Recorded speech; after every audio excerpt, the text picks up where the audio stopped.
श्री वशिष्ठ स्मृति 5वां अध्याय। रजस्वला स्त्रियों के नियम। पुरुष स्वतंत्र है और स्त्री पराधीन है। अग्निहोत्र से हीन और जप तथा दान के अयोग्य है, ये शास्त्र से जाना जाता है।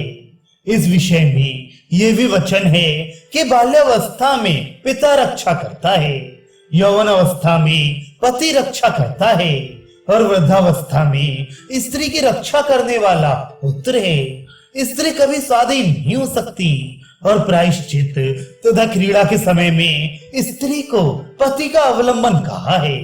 ऐसा कहा है कि महीने महीने में ऋतुमती होने से संपूर्ण पाप नष्ट हो जाते हैं। वे स्त्री रजस्वला होने पर 3 दिन तक अशुद्ध रहती है।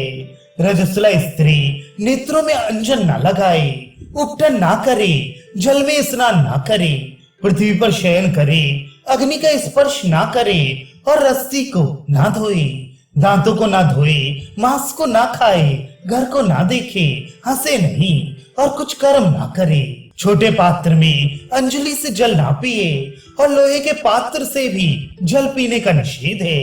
ये शास्त्र से जाना गया है कि इंद्र ने 3 सिर वाले त्वष्टा के पुत्र विश्व रूप को मारकर अपने को पाप से गृहित माना। तब उस इंद्र को सब प्राणियों ने ब्रह्म हत्या करने वाला कहा।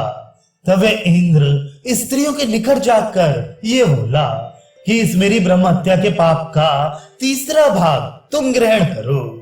स्त्रियों ने ये सुनकर कहा कि हमें क्या होगा। तब इंद्र ने कहा कि वर मांगो। तब स्त्रियों ने कहा कि हमें ऋतुकाल में संतान की प्राप्ति हो। तब इंद्र ने कहा कि हम आज्ञा देते हैं और प्रसन्न होकर कहते हैं कि तुम्हें इच्छानुसार संतान की प्राप्ति हो।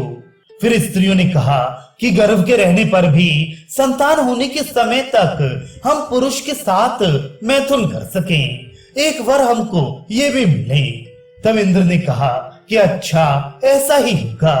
तब स्त्रियां उस हत्या का 3रा भाग ग्रहण करती हुई प्रत्येक महीने महीने में वही हत्या प्रकट करती हैं। इस कारण रजस्वला स्त्री ने अन्न नहीं खाना। इसी कारण रजस्वला स्त्री रज रूपी ब्रह्म हत्या को महीने महीने में छोड़ के मुक्त होती है, जैसे सर्प केंचुली को छोड़ के मुक्त हो जाता है। यही ब्रह्मवादियों ने कहा है कि रजस्वला स्त्री अंजन ना लगाए, उपटन ना लगाए। इस निमित्त ऐसी स्त्री का अन्न लेना उचित नहीं। इस कारण उस समय उस स्त्री को इन कार्यों में ब्रह्मवादियों की सम्मति नहीं है। जो रजस्वला स्त्री के साथ संभोग करते हैं, जो अग्निहोत्र से हीन हैं और जो वेद पाठी हैं, वे ग्रस्त होकर भी सदा शूद्र के समान हैं।